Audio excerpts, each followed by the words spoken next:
Have you ever wondered what the Bible is all about, but when you actually started to read one, it felt like you were banging your head against a brick wall? That was sort of the feeling I'd get. If you've ever read a mainstream Bible to any significant degree, then you're familiar with how dense the language is and how hard it is to comprehend. Ever attempt the good old King James Version?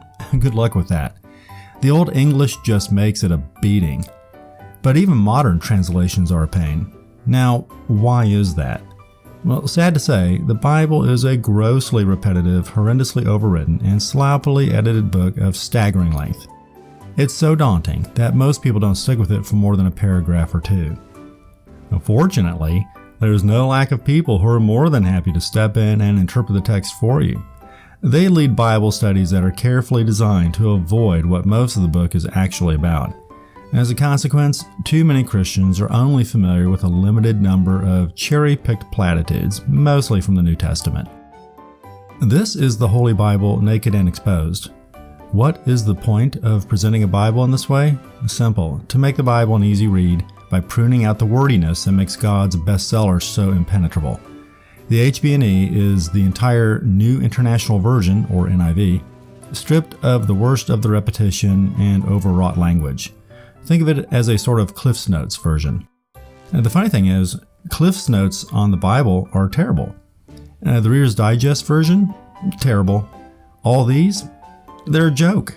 Crack any of them open and you'll see that they are so murky or incomplete as to be laughable. It's as if their writers have never actually read a Bible, or more likely they have and are now actively suppressing the ugly bits. They simply gloss over countless examples of the good book's unpleasant and very eye-opening content. They present the text in such a watered-down fashion and leave out so much that they are overtly dishonest. In fact, every easy-to-read version I can find is just some PG-rated pablum. That's the main reason I created the Hbne. I simply couldn't find a condensed version of the good book that retained all the essential plot elements. I wanted a book that retained all the stories and all the meaning, regardless of whether it was unpleasant or whose sensitivities might be offended, and I wanted it in plain English. If you Google for something like that, at best you'll find this, the Skeptic's Annotated Bible.